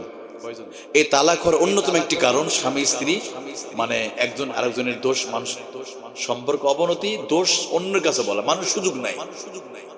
আচ্ছা, আমার এই জামাতে যদি একটা ময়লা পড়ে, এটা ময়লা ফেলে দিলে পরিষ্কার করলে ব্যবহার করা যাবে। এই জন্য আল্লাহ তাআলা স্বামী স্ত্রীকে কাপড়ের সাথে তুলনা করছে। কাপড়ে ময়লা ফেলে দিলে যেমন পরিষ্কার হয়, ঠিক তেমন স্ত্রী একটা দোষ করছে। এখন স্বামী যদি দোকানে বলবে আমার স্ত্রী এটা ভুল করছে, যত বড়ই অপরাধ করুক মাফ করে দেন না, সে তো কাদামাটির মানুষ, আপনার স্ত্রী, সে তো প্লাস্টিক রোবট নয়। আপনার বিবি ভুল করছে, একটু মাফ করে দেন। সে তো আপনার সন্তানকে বড় করতেছে, আপনি স্ত্রীকে একবার মাফ করে দেন না, দেখেন কি হয়। কিন্তু আমরা প্রতিশোধ পরায়ণ, স্ত্রী একটা ভুল করলে আমার সহ্য হয় না। আবার স্বামী যদি একটা ভুল করে, স্ত্রী বাহিরে গিয়ে বলছে, না বোনেরা দেখেন বিবি আসিয়ার কথা কিছুক্ষণ আগে বলা হচ্ছিল আমাদের দ্বিতীয় বক্তা আলোচনাতে। দেখেন বিবি আসিয়া স্বামী এত নির্যাতন করেছে, জীবনের শেষ মুহূর্তে বর্ষা মেরে বিবি আসিয়াকে ধ্বংস মেরে ফেলছে। এরপর আল্লাহর কাছে স্বামীর বিরুদ্ধে অভিযোগ করে না, কিন্তু কি করছে? এতটুকু বলছে, আল্লাহ আজকে আমার জীবন নিয়ে নিচ্ছে ফেরাউন, এই জীবনের বিনিময়ে তোমার জান্নাতের ভিতরে শুধু একটা ঘর আমারে দাও। এরপরে কিন্তু তিনি স্বামীর বদনাম করলেন না। এই জন্য আমার মা বোনেরা একটু বিনয়ের সাথে বলি, আমার মা বোনেরা, স্বামী যদি ত্রুটি হয় মাফ করে দিবেন, স্বামী আবার স্ত্রীকে মাফ করে দিবে। মাঝে মাঝে তরকারিতে যদি লবণ কম হয় বা নুন কম বেশি হলে ঝগড়া করবেন না। খাবার নিয়ে কখনো ঝগড়া, পোশাক নিয়ে কখনো করবেন না। অনেক মায়েরা আছে, স্বামী যদি পোশাক ভালো কিনে না দেয় ঝগড়া করে, তুমি আমাকে দামি পোশাক দাও নাই। একটা মনে করেন আমার বোনেরা, অনেক মেয়ে আছে যার স্বামী দুনিয়াতে নাই, স্বামী মারা গেছে, আপনার স্বামী তো তাও 200 টাকা দামের কিছু হলো এনে দিয়েছে। অনেক মেয়ের তো স্বামীই নাই, আপনার তো আছে, একটু দিয়েছে, বলেন না আলহামদুলিল্লাহ। এই জন্য কেন আমরা সমালোচনা করবো? আল্লাহ তাআলা আমাদের বোনদেরকে বোঝার তৌফিক দান করুক, বলুন আমিন। আমাদের মা বোনেরা অনেক ধৈর্যশীল। দেখেন একজন মেয়ে যে রান্না করে, রান্না করে 24 ঘন্টার ভিতরে 10 ঘন্টা শুধু আগুনের সামনে বসে মহিলারা। কোথায় বসে? আগুনের সামনে 10 ঘন্টা আপনার জন্য ব্যয় করে। এই জন্য তো মেয়েরা একটু রাগ হবেই, স্বাভাবিক। কারণ সকালবেলা আপনার জন্য রাস্তা তৈরি করে, ওখানে 2 ঘন্টা চলে গেল। দুপুরের খাবার ওখানে 3 ঘন্টা। বিকেলবেলা আবার চা খান, আবার বিড়ি খায়। এখান থেকে বিড়ি খায় না, মনে বিড়িও খায়। মাঝে মাঝে একটু মহিলারা তো খাবেন, এটা তো আরো নিষেধ। মানে বিড়ি পান বিড়ি খাচ্ছে, ওখানে সময় গেল। আবার রাতের খাবার রেডি করো, আবার জমিদার উনি নিজে খাবে না, স্ত্রী তুলে দিবে আবার। তাহলে এইভাবে 10 ঘন্টা একজন নারী আপনার জন্য রান্নাঘরে রান্না করতেছে। তাহলে এই মহিলা তো একটু ভুল করবে ভাই, মাফ করে দিবেন। কারণ কাদামাটির মানুষ, এটা লোহা তো নয়, তারা তো প্লাস্টিক রোবট না যে ভুল করবে না। মাঝে মধ্যে ধরেন হাত থেকে একটা গ্লাস পড়ে গেলে আমরা বকা দেই, তোমার মা শিখায় না, তোমার মতো মেয়েকে বিয়ে করে আমার জীবনটা শেষ হয়ে গেছে না, এগুলো বলবো না ভাই। সে তো আপনারই স্ত্রী, আপনার সন্তান বড় করছে, একটা কোলে, আর একটা প্যাঁ করতেছে, আর একটা পায়খানা করছে, আর একটা টয়লেটে ওখানে হা চিল্লাচ্ছে। আপনার এরকম সবগুলো কন্ট্রোল করে কি এই মহিলারা। সুতরাং এই মহিলা আমাদের মা বোনদের প্রতি আমাদের নজর বেশি দিতে হবে। শুধু তাদের ভুল ধরলে হবে না। আল্লাহ আমাদের বোঝার তৌফিক দান করুন, সকল বলে আমিন। যেহেতু আমাদের মা বোনেরা আছে এই জন্য বললাম, আপনাদের কষ্ট হয়েছে নাকি প্রিয় ভাই? আমার প্রিয় ভাইয়ারা, আমি একটু বলতে চাই মা বোনদেরকে, সাথে সাথে আমার মা বোনেরা খেয়াল করেন, আপনারা তেলাপোকা দেখলে ভয় পান, ইঁদুর দেখলে ভয় পান, টিকটিকি দেখলে ভয় পান। আমার নবী বলেছে, যেই মেয়েরা মাথার চুল ছেড়ে ছেড়ে চলাফেরা করবে, ওই কবরে যাওয়ার পরে একটা চুলের বিনিময়ে 1 টাকার ভয়ঙ্কর সাপ আপনাকে দংশন করতে থাকবে কবরের ভিতরে। অথচ আপনি একটা তেলাপোকা দেখলে ভয় পান, একটা টিকটিকি দেখলে আপনার 10 হাত লাফ দিয়ে ওঠেন। আচ্ছা, একটা সাপ যদি আমাদেরকে ফোঁস করে ওঠে, আপনারা কেউ থাকবেন না? কেউ থাকবে নাকি এই জায়গায়? এখানে ফোঁস কেউ থাকবে? সব পালাবে, আমি পালাবো পিছনে, সব জাহান্নামে চলে যাবে। কারণ আমরা ভয় পাই কি না? আচ্ছা, দুনিয়ার সাপ দেখে যদি আমরা এত ভয় পাই, কি হবে কবরে? যে কবরটা ডানে মাটি, বামে মাটি, সামনে মাটি, পিছনে মাটি, ভয়ঙ্কর বিষধ সাপ, বিচ্ছু, ভয়ঙ্কর পোকামাকড় কিলবিল করতে থাকবে। একটাবার কি খেয়াল করেছে আমরা? অথচ এই যে পায়ের নিচে মাটি, এই মাটির নিচে সবচেয়ে বেশি মানুষ মাটির নিচে পড়ে আছে। পৃথিবীতে সবচেয়ে মানুষ মাটির নিচে বেশি। এখন মাটির উপরে আছে 700 কোটি, আর মাটির নিচে আছে কত কোটি জানেন? দুনিয়ার মানুষই জানে না, কোটি কোটি বিলিয়ন বিলিয়ন, কোনো হিসাবই নাই। এত মানুষ চলে গেছে, আমাদেরকে যাওয়া লাগবে না? এই জন্য আমি বলি, আমার মা বোনেরা, আমার বাবাজিরা, আমার যুবক ভাইয়েরা, এই চেহারা নিয়ে বড়াই করা যাবে না। এই চেহারা চিরদিন থাকবে না, এই সৌন্দর্য থাকবে না। একটা দিন এই সৌন্দর্যটা নষ্ট হয়ে যাবে, শেষ হয়ে যাবে। একটা উদাহরণ দেই। আমেরিকার একজন পপ তারকা, নাম ছিল মাইকেল জ্যাকসন। তিনি গানের অনুষ্ঠান করতেন, গান করতেন। উনি 150 বছর বাঁচার জন্য তিনি চেষ্টা করলেন, আর সেইভাবে খাবার খেতেন, শরীরটাকে কন্ট্রোল করতেন। প্রতি বছর প্লাস্টিক সার্জারি করে তার সৌন্দর্য ধরে রাখতেন। মানে নিজের সৌন্দর্য ধরে রাখার জন্য বিলিয়ন বিলিয়ন টাকা ব্যয় করতেন। প্লাস্টিক সার্জারি করেছিলেন তিনি, কোটি কোটি টাকা ব্যয় করতে হয়। মাথার চুলগুলো ছিল অনেক লম্বা। উনি খাবার খেতেন না, সবার সাথে এভাবে হাত মোসাফা করতো না, কারণ অন্যের ভাইরাস লেগে যাবে। খাবার খেতেন যতক্ষণ না ল্যাবে পরীক্ষা না করা হয়। 12 জন ডাক্তার সাথে নিয়ে ঘুরতেন। এরপরে কি মানুষটাকে বেঁচে আছে? নাই। ওই মাইকেল জ্যাকসন 2009 সালে মাত্র 52 বছর বয়সে দুনিয়া থেকে তিনি চিরবিদায় হয়ে গেলেন। 2009 সালে 23 জুন। আমি যদি বলি ওই মাইকেল জ্যাকসনের কবরের ভিতরে তার সুন্দর চেহারা পাওয়া যাবে না, মাইকেল জ্যাকসনের মাথার চুলগুলো এখন পাওয়া যাবে। এই জন্য আমার মা বোনেরা, আপনি যে চুল নিয়ে আজকে অহংকার করতেছেন, মাথায় শ্যাম্পু দিয়ে রাস্তায় ঘুরে বেড়াবেন, কিন্তু মনে রাখেন একটা দিন এই চুল উঠে যাবে, বয়সের সাথে সাথে উঠে যাবে, থাকবে। এই জন্য অল্প বয়সে চুল মানুষরা দেখাবেন, এই চুলের একটা চুলের বিনিময়ে ভয়ঙ্কর সাপ আপনি কবরের ভিতর দংশন করতে থাকবে। ভয়ঙ্কর সাপ। পর্দা। এই জন্য আমাদের নামাজ পড়া যেমন ফরজ, রোজা করা যেমন ফরজ, নারীদের পর্দা করাও তেমন ফরজ। তো আমাদের দেশে নারীরা পর্দা করে মরার আগে না মরার পরে? মরার পরে করে। হয়তো বলে হুজুর আপনি এমন কথা বললে এটা কোনোদিন শুনি নাই। কিন্তু হ্যাঁ, আমাদের দেশে মায়েরা বেশি পর্দা করে মরার পরে। আমরাও করাই। বলেন তো মেয়েদের কাফনে কাপড় কয় টুকরা? 5 টুকরা। ছেলেদের 3 টুকরা না? মেয়েদের কাফনে কাপড় 5 টুকরা। কারণটা হলো একটাই, 5 পিস। অথচ জীবিত একটা মেয়ে পরে 3 পিস। একটা ওড়না, একটা প্লাজো পায়জামা আর একটা জামা। কয়টা হলো? মানে যারা বোরকা পরে না, মুখের নেকাব দেয় না, তার 3 টুকরা হলো না, 3 পিস। এখন 3 পিস বেশি চলে। এখন আবার 3 পিস মাইনাস হয়ে এখন চলে আসছে 2 পিস। শুধু একটা টি শার্ট, একটা জিন্সের প্যান্ট। আবার ঢাকা শহরে নতুন একটা পোশাক আমদানি হয়েছে, এটা রাজধানীতে পাওয়া যায় বিভিন্ন ভার্সিটিগুলোতে। এখন আর 5 পিস, 4 পিস, 3 পিস, 2 পিস না, অনলি 1 পিস। হাঁটু পর্যন্ত, কোমর পর্যন্ত আছে। এরপর কি আছে আল্লাহ ভালো জানে। 1 পিস এটা ইউরোপ থেকে আমদানি করছে, শুধু এক ড্রেসে, মানে এইখান থেকে নিয়ে হাঁটু পর্যন্ত নাই। অথচ এই মেয়েটা যখন মারা যাবে, যে মেয়েটা শুধু 2 পিস পড়ছে বা 3 পিস পড়ছে, উদাহরণ দিচ্ছে, ধরেন ইসলামী বিশ্ববিদ্যালয় পরে আপনার এই এলাকার একটা আমার কোনো বোন যেতে যেতে হরিণাকুণ্ড যে মেন রাস্তা অ্যাক্সিডেন্ট করে মারা গেছে, বোরকা পরে নাই। এবার বলুন তো, যখন তাকে গোসল করানো হবে তখন কয় টুকরা পরাবে? অথচ জীবিত অবস্থা পড়ছিল কয় টুকরা? 3 টুকরা। জীবিত অবস্থা মেয়েটা বোরকা পরে না, বোরকা দেখলেই চুলকানি না, বোরকা পড়লে আমাকে হুজুরনি লাগে। বোরকা কি এই বয়সে কি পড়তে হয়? অনেক মায়েরা নিজের মেয়েকে জোর করে বোরকা পরাতে দেয় না, আবার অনেক মেয়ে পড়তে চায়, বাবা পরাতে যায় না। অনেক ভালো ভালো এরকম বাবা আছে না নাই? মেয়ে পড়তে চায় কিন্তু মেয়েকে পড়তে দেয় না।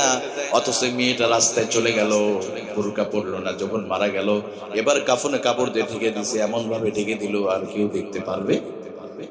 অথচ জীবিত অবস্থা পর্দাটা করা ছিল বেশি জীবিত অবস্থায়। এখন তো কেউ দেখবে না, মরে গেছে, কি লাভ হবে? তার চেহারা সৌন্দর্য সব নষ্ট হয়ে গেছে। এমন কি আচ্ছা, শালি আর দুলাভাই পর্দা আসলে না? এখন তো বিয়ে করলে শালিও ফিল, এরকম বলে কিনা? নাউজুবিল্লাহ বলেন। অথচ আপনার শালি বয় যদি 11 বছর হয়, বর্তমান সিচুয়েশনে 11 বছর হলে তার সাথে পর্দা করা ফরজ। তবে হ্যাঁ, আমাদের দেশে শালি দুলাভাই পর্দা হয় মরার পরে। ধরেন একজন আপনার এলাকায় কোন শালি মারা গেছে, দুলাভাই এসে বললো মাইকে যে আমি আমার শালির গোসলটা আমি করাই দিব। দিবেন আপনারা? মুরব্বী এত নোংরা দুলাভাই এরকম আছে, দুলাভাই কি শালিকে গোসল করায়? আস্তাগফিরুল্লাহ, বলবে না? অথচ এই শালি যখন জীবিত ছিল, দুলাভাই ঈদের সময়, ঈদুল ফিতরের সময় শালিকে মোটরসাইকেলের পেছনে নিয়ে বিভিন্ন পার্কে গিয়ে বাদাম খাওয়ালো, ঘোরাঘুরি করলো, মার্কেট করে দিল। তখন সমাজের মানুষ তখন আস্তাগফিরুল্লাহ বলে নাই, বলছে নাকি? ঈদের সময় দুলাভাই মার্কেট করায়, ঈদুল ফিতরের সময় পার্কে গিয়ে দুলাভাই চা খাওয়ায়, বাদাম খাওয়ায়, তখন কেউ আস্তাগফিরুল্লাহ বলল না। এবার শালি মারা গিয়েছে, এখন সবাই আস্তাগফিরুল্লাহ বলে। আসলে না, এদিকে আসতে। এই জন্য বলেন আমাদের দেশের নারীদের পর্দা হয় মরার পরে। তবে আল্লাহ বলেন না না, পর্দা মরার পরে নয়, মরার আগে করা লাগবে। এই জন্য আমি বোনদেরকে বলি, আমার মা বোনেরা, বোরকা ঘৃণা করবেন না। বোরকা না পড়লেও আপনাকে একদিন জোর করে পরানো হবে। সবচেয়ে নারীদের সম্মান আল্লাহ সবচেয়ে বেশি দিয়েছে। আপনার সম্মান আপনার পেটের ভিতরে পৃথিবীর শ্রেষ্ঠ মহামানব মুহাম্মদ রাসূলুল্লাহ জন্ম হয়েছে একজন নারীর পেটে। সুবহানাল্লাহ বলেন। এই পৃথিবীতে একজনকে আল্লাহ তাআলা সালাম দিয়েছিলেন, তিনি একজন নারী, কোনো পুরুষকে সালাম দেয় না আল্লাহ তাআলা। প্রথম শহীদ হয়েছিলেন সুমাইয়া রাদিয়াল্লাহু আনহা, তিনি নারী ছিলেন। এমনকি খাতুনে জান্নাত ফাতেমা তো জাহরার মা ছিলেন খাদিজা রাদিয়াল্লাহু আনহা, তিনি নারী, তাকে আল্লাহ তাআলা সালাম পাঠিয়েছে। এই জন্য মা বোনেরা আপনাদের অনেক সম্মান অনেক মর্যাদা আল্লাহ দিয়েছে। এই জন্য বোনদেরকে বলি, বোন আপনার চেহারা কোনোদিন থাকবে না, এখন সুন্দর আছেন, একটা দিন শেষ হয়ে যাবে। কত নায়িকা মারা গেল, কত গায়ক মারা গেল, কত নায়ক মারা গেল। আচ্ছা, নায়ক মান্নাকে তো সবাই চিনেন। মান্নার কবর খুললে চেহারাটা পাওয়া যাবে? সালমান শাহর জন্য 6 জন মেয়ে আত্মহত্যা করেছিল, আপনি মরে গেলে তো একটা মুরগিও আত্মহত্যা করবে না, করবে নাকি? তো সালমান শাহর জন্য কয়জন? 6 জন আত্মহত্যা করেছিল। ওই সালমান শাহ কবরের ভিতরে কি এখন তার হাড় হাড্ডি পাওয়া যাবে? সালমান শাহ সুন্দর চুলগুলো পাওয়া যাবে না, সুন্দর চেহারা পোকায় খেয়ে ফেলেছে। একটা মানুষ মৃত্যুর 24 ঘন্টার ভিতরে সুন্দর চেহারাটা পচে যাবে। অযুবক ভাইরা, যে চেহারা আজকে আপনি গোসল করছেন না, ওযু করতেছেন না, 5 ওয়াক্ত নামাজ আপনি পড়েন না, এই চেহারাটা একটা দিন পচে যাবে, থাকবে না, কবরে পোকার খাদ্য হয়ে যাবে। কবরে কবরে ঢোকার সাথে সাথে 24 ঘন্টার ভিতরে মানুষের পেট পচে যাবে। 24 ঘন্টার ভিতরে আপনার জিহ্বাটা পছন্দ হয়ে যাবে। আবার 3 দিনের মাথায় চুলগুলো খুলে যাবে, 9 দিনের মাথায় হাতের নখ খসে যাবে। যে নখে অনেকে আলতা দেয়, অনেক মেয়েরা, আবার অনেকে বড় বড় করে রাখে, আছে না? আবার অনেকে এরকম ভাবে চেহারাটা মানুষকে প্রদর্শনী করে। এই হাত দিয়ে আবার অনেকে অন্যায় করে আঘাত করে মারে। এই হাত পুষতে লাগবে মাত্র 24 ঘন্টা। কয় ঘন্টা? এই হাত দিয়ে অন্যায় ভাবে কারো জায়গা দখল করেছেন, কারো জমি দখল করলেন, শরীক ফাঁকি দিলেন, মৃত্যুর 24 ঘন্টার ভিতরে পৌঁছে যাবে। শরীরে মাছি তাড়ানোর ক্ষমতা আপনার থাকবে না। অনেকে দেখবেন জমিতে অন্যের জমি কুদাল দিয়ে কি বলে আইল কাটে, জমিতে আল কেটে এসে মসজিদে বলে কাতা সোজা করো, আছে না এরকম? ওখানে কাতা সোজা করে আসছে, আর একজনের জমি সোজা করে এসে কাতার সোজা করো। আবার উনি নামাজও পড়তেছে, কাতার ওখানে জমির কাতার সোজা করতেছে। কেন ভাই? আপনি হাফ শতক জায়গা, যদি হাফ শতক দূরের কথা, আধা হাত জায়গা যদি আপনি অবৈধভাবে দখল করেন, নবীজি ভয়ঙ্কর ভাবে বলেছেন, 7 তবক জমিন আল্লাহ তাআলা তার গলার মধ্যে বিড়ি পরায় দেবে, তার ইবাদত কবুল হবে না। আপনি যতটুকু জায়গা নিয়েছেন 1 বিঘা যদি হয়, আপনার নামাজ রোজা কিচ্ছু কবুল হবে না, কবুল হবে না। তো এজন্য সব দোষ আমাদের, দোয়া কবুল হয় না কেন? আমাদের নিজেদের জন্য। কারণ এক হাতে রব্বানা যালামনা, আর এক হাতে সুদের দেনা পাওনা, এক হাতে রব্বানা যালামনা, আর এক হাতে অবৈধ সম্পদ, দোয়া কবুল হবে না। এই জন্য মানুষ মরার পরে সবার আগে পেট ফুলে যায়। যে লোকেরা বেশি বেশি সুদ খায়, বেশি বেশি ঘুষ খাবে, তাদের পেট সবার আগে মরার পরে পেট ফুলে যাবে। এদের চিকিৎসা সহজে হয় না, বিদেশে হয়। দেখুন বড় বড় নেতাদের চিকিৎসা হয় আমেরিকাতে, ব্যাংককে, কারণ ইনকাম করছে হারাম পথে, ব্যয় হয় দ্রুত শেষ। একবার চিকিৎসা করবে 10 লক্ষ টাকা শেষ, সুদের টাকা লাগিয়ে কামাই করবে। এদিকে তো সুদ নাই মনে হয়, সুদ খায় এদিকে না। প্রিয় ভাই, সুদ খাবেন তো দোয়া কবুল হবে না। সুদ খেয়ে কোনো লাভ নাই। আল্লাহ আমাদের বোঝার তৌফিক দান করুক, সকল বলে আমিন। আমি বলছিলাম তাহলে ক্ষমতার মোহ, সম্পদের মোহ, আল্লাহ বলেন আমাদেরকে পাগল করে ফেলেছে। এই মোহ, হাত্তা যুরতুমুল মাকাবির, কবরে না যাওয়া পর্যন্ত এই মোহ কোনোদিন শেষ হবে না। কবরে যাওয়ার সাথে সাথে আমাদের শরীরটাও পচে যাবে, আমাদের জীবনের স্বপ্নগুলো এর সাথে জবানিকাপাত হয়ে যাবে, আমাদের স্বপ্নগুলো শেষ হয়ে যাবে, চেহারাও শেষ হয়ে যাবে। এই চেহারাও থাকবে। তবে হ্যাঁ, আমি শুরুতে বলছিলাম, একটা কথা বলেছিলাম, মনে আছে আপনাদের? ওটা কি বলবো আপনাদেরকে? হ্যাঁ, সুন্দর একটা আমল আছে, এটা করলে আপনার চেহারা সুন্দর থাকবে, বুঝবে না, দুনিয়াতে আখিরাতে সুন্দর থাকবে। সেই ক্রিমটা হলো আল্লাহর পাঠানো ক্রিম, দামি ফেস ওয়াশ। আমাদের মা বোনদের জন্য দিতে চেয়েছিলাম। এই ক্রিমটা হলো উজুর পানি নামক ক্রিম। সুবহানাল্লাহ বলেন। এই ক্রিম কিনতে টাকা লাগবে? এটা মোল্লার কথা নয়, নবীজি বলেছেন তাবলুগুল হালিয়াতা মিনাল মুমিন। নবীজি বলেন অজুর পানি শরীরে যত জায়গায় পৌঁছে যাবে, বালাগা ইয়াবলুগু অর্থ পৌঁছানো, যত জায়গা অজুর পানি পৌঁছে যাবে আমার নবীজি বলেন ওই জায়গাগুলো আল্লাহ তাআলা আলোকিত করে দিবে। আপনারা একটু উদাহরণটা নিয়ে নেন, যারা নামাজ পড়ে আর যারা নামাজ পড়ে না, উভয়ের চেহারা কি একরকম? যারা নামাজ পড়ে তাদের চেহারাটা একটু সুন্দর, চেহারার মধ্যে একটু লাবণ্য দেখা যাবে।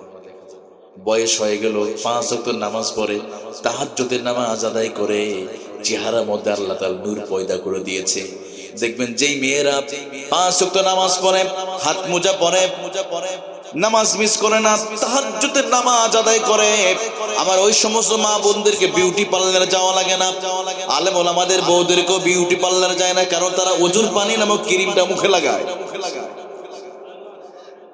এই জন্য বিউটি পার্লারে যাওয়া লাগবে না। আমি বলি যুবক ভাইয়েরা এখানে যারা আছেন, বেশি নয়, 40 দিন তাকবীরুল শহীদ নামাজ আদায় করবেন, আল্লাহ তাআলা আপনার চেহারার মধ্যে একটা নূর পয়দা করে দেবে। অনেক সময় দেখবেন কিছু মানুষ, কোন যুবক যখন নামাজ পড়ে, মাদ্রাসা ছাত্র দেখবেন হঠাৎ মাদ্রাসা থেকে বাড়িতে আসছে 2 মাস পরে, ছেলেটার চেহারা অনেক কালো, কিন্তু আসছে দেখবেন চেহারার মধ্যে একটি লাবণ্য দেখা যায়, সুন্দর লাগছে। তোমাকে কোনো ভালো লাগছে, কারণটা কি জানেন? সে নামাজ পড়ে, কোরআন পড়ে, চেহারা মধ্যে আল্লাহ নূর পয়দা করে দেয়। সুবহানাল্লাহ। অথচ 17 বছর একটা ছেলে, একটা মেয়ে যখন চেহারা সুন্দর থাকার কথা, এখন অনেক যুবকদের চেহারা দেখবেন প্লাস্টিকের মতো, কোমরের হয়ে গেছে, নাই, সব শেষ করেছে। সারা রাত মোবাইল দেখে, মোবাইল দেখতে দেখতে গালের মধ্যে বরুণ। যেই মেয়েটা 17 বছর বয়সে চেহারা লাবণ্য থাকার কথা, চেহারা চোখটা চলে গেছে খালের ভিতরে, মানে কোমর সুপারি গাছের মতো, মানে সারা রাত মোবাইল আমল করে আসেন, ফেসবুক আর মোবাইল। কিন্তু যারা নামাজ পড়বে, কোরআন তেলাওয়াত করবে, ওজুর পানি নামক ক্রিমটা দিনে 5 বার যারা ব্যবহার করবে, আমার নবীজি বলেন গুররাম মুহাজ্জালিনা মিন নাসারিল ওযু, ওজুর পানি নামক ক্রিমটা মুখে লাগার কারণে আল্লাহ রাব্বুল আলামিন সুন্দর বানিয়ে দিবে, আল্লাহ চেহারার মধ্যে আল্লাহ সৌন্দর্য করে দিবে। এই জন্য আমার প্রিয় ভাইয়েরা, বাবাজিরা, আমরা ফজরের নামাজ জামাতের সহিত আদায় করবো ইনশাআল্লাহ। একটু হাতটা উঠান না, একটু কষ্ট করে দেখি কে কে রাজি আছেন। আর একটু জোরে উঠান, হাতটা একটু নড়ান, বলেন আল্লাহ, হে আল্লাহ, আর কোনদিন ইচ্ছাকৃত ভাবে নামাজ ছেড়ে দেব না। আল্লাহ তুমি একটু দেখো, ছবিগুলো তুলে নাও। আমিন বলেন। আপনাদের কষ্ট হয়েছে ভাইরা? আমার নামাজ পড়া লাগবে ভাই। নামাজ ছাড়া কোনো উপায় আছে? নামাজ, আপনি অক্সিজেন না নিলে বাঁচতে পারবেন আপনি? একজন মুসলমানের অক্সিজেন হলো নামাজ। অক্সিজেন হলো কি? নামাজ সবচেয়ে বড় অক্সিজেন। নামাজ ছাড়া কোনো উপায় নাই। এই জন্য চেহারার সৌন্দর্য বাড়াতে চান, এই ওজুর পানির নাম ক্রিমটা লাগাতে হবে। চলুন, আমি যে আলোচনা করছিলাম যে সূরাটা নাজিল হয়েছিল কোন প্রেক্ষাপটে, যখন বনু হারিস আর বনু হারিসা গোত্রের মাঝে ঝগড়া চলছিল। নবীজি এমন সময় এই সূরা তাকাসুর নাজিল করে বললেন, ওগো নবী, আপনি তাদেরকে বলে দেন তাদের আজকে ঝগড়া, তাদেরকে হাত্তা জুরতুমুল মাকাবির, দুনিয়ার প্রাচুর্য নিয়ে তারা ঝগড়া করছে, আজকে তাদের সম্পদের মোহ, ক্ষমতার মোহ তাদেরকে পাগল করে ফেলেছে। ওগো নবী, তাদেরকে কবরে না যাবো, তাদের এই স্বপ্ন শেষ হবে না। এই জন্য প্রিয় ভাইরা, আমাদেরকে কবরে যেতে হবে। সম্পদের মোহ, ক্ষমতার মোহ, বাহ্যিক দৃষ্টি যে উদাহরণগুলো যা দেখেছি আমরা সব আপনারা জানেন। এই ক্ষমতার মোহ করে মানুষ অনেক অহংকারীমূলক কথা বলে, হ্যাঁ আসো খেলা হবে, তাই না? তো খেলা হবে, জনগণ নেমে গেল, আপনি কোথায়? এই জন্য এই ধরনের অহংকারীমূলক কথা বলবো না, আমিও বলবো না। আমার হাতে ক্ষমতা আছে, এই জন্য আপনি অহংকার করে বলবেন না, এটা আপনার বলা যাবে না। কিসের খেলা? আমাদের অস্তিত্ব থাকবে না, আমিও থাকবো না, আপনিও থাকবেন না, সবাই আমাদের মরণশীল, সবারই কবরের পথের পথিক। এই জন্য আমাদের মুখে এসব কথা মানায় না, কারণ আমরা তো ভাই স্থায়ী নয়। আমাদের একটা মশা কামড় দিলে আমরা টিকতে পারি না, মশার কামড়ে, মশার ভয়ে আমরা মশারির মধ্যে আমরা প্যাকেট হয়ে ঘুমাই। তা আমরা কিসের খেলা করবেন? মশার সাথে তো আমরা পারি। দেখেন আল্লাহ তাআলা বড় বড় জালিমদেরকে ছোট ছোট আযাব দিয়ে দুনিয়াতে বিদায় করছে, ছোট ছোট আযাব দিয়ে। বড় বড় অহংকারী ছিলেন, এদেরকে আল্লাহ বিদায় করছে ছোট ছোট বিষয়ে। দেখেন ফেরাউন অহংকার করেছিল, আল্লাহ তাআলা পানিতে ডুবে মারছে। আচ্ছা, পানিতে ডুবে কারা? ছোট ছোট বাচ্চারা ডুবে না? তো ফেরাউনের পানিতে মারা লাগবে? ছোট বাচ্চারা তো পানিতে ডুবে যায়, তাই না? তো ফেরাউনের পানিতে ডুবে মারলো, নমরুদ আল্লাহর সাথে বেঈমানি করেছিল, নিজেকে খোদা দাবি করেছে, অহংকার করে বলেছিল ইব্রাহিম তোমার রব যদি থাকে আমাকে মারো, মারে দেখাও। কিন্তু আল্লাহ তাআলা বলে নমরুদ তোরে সাইজ করার জন্য আমার একটা প্রতিবন্ধী, একটা অসুস্থ মশাই যথেষ্ট। আল্লাহ তাআলা মশা ঢুকাই দিলেন, শেষ। নমরুদের মতো এই জালেমকে আল্লাহ তাআলা বিদায় করলেন ছোট্ট একটা মশা দিয়ে। আবু জেহেল অহংকার করলো, আমার নবীকে দুনিয়াতে বিদায় করে দিবে, কোরআনুল কারীম নামকটাকে কোরআনকে মিশিয়ে দিবে। আল্লাহ তাআলা বললেন আবু জেহেল রে তোর শেষ করার জন্য আমার বড় বড় সাহাবী দরকার নাই, খালিদ বিন ওয়ালিদ লাগবে না, ওমর ইবনে খাত্তাবের প্রয়োজন নাই, আলী ইবনে আবি তালিবের লাগবে না, আসাদুল্লাহিল গালিব আলীর প্রয়োজন নাই, আবু ওবাদা ইবনুল জাররার প্রয়োজন নাই, আমার ছোট্ট সাহাবী ওই মাস মুআওয়াজরে দিয়া তোরা আমি দুনিয়াতে বিদায় করে দিব। সুবহানাল্লাহ বলে। কিতাবুল মাগাজির ঘটনা, বদরের যুদ্ধে নবী সাল্লাল্লাহু আলাইহি ওয়াসাল্লাম সাহাবীদেরকে একত্রিত করছেন। হঠাৎ করে ছোট মাস আব্দুর রহমান ইবনে আউফ তিনি পাশে আছে, ছোট বাচ্চা এসে বলে ইয়া আম্মি আরিনি আবা জাহেল, ইয়া আম্মি আরিনি আবা জাহেল। ছোট্ট বালক এসে বলছে ও চাচা যান আবু জেহেল একটু দেখে দেন। তো আব্দুর রহমান ইবনে আউফ জান্নাতি সাহাবী বলেন আমি অবাক হলাম, ছোট্ট সাহাবী কেন খোঁজ নেয়? তখন সে বলে আমি দেখছিলাম যে এই আবু জেহেল আমার নবীকে কষ্ট দিয়েছে, এজন্য আমার টার্গেট তাকে শেষ করে দিল। তখন আব্দুর রহমান ইবনে আউফ দেখে দিলেন আবু জেহেল শেষ করে দিল। সুবহানাল্লাহ বলেন। এই জন্য ক্ষমতা সম্পদ নিয়ে বড়াই করা যাবে। আল্লাহ তাআলা আমাদের সবাইকে তৌফিক দান করুক। আমরা সূরাতুত তাকাসুর নিয়ে যেটা আলোচনা করেছি এটার উপরে আমরা আমল করব। আগেই বলেছি 8 আয়াত পড়লে 1000 আয়াত পড়ার সওয়াব পাওয়া যাবে। সুবহানাল্লাহ বলেন।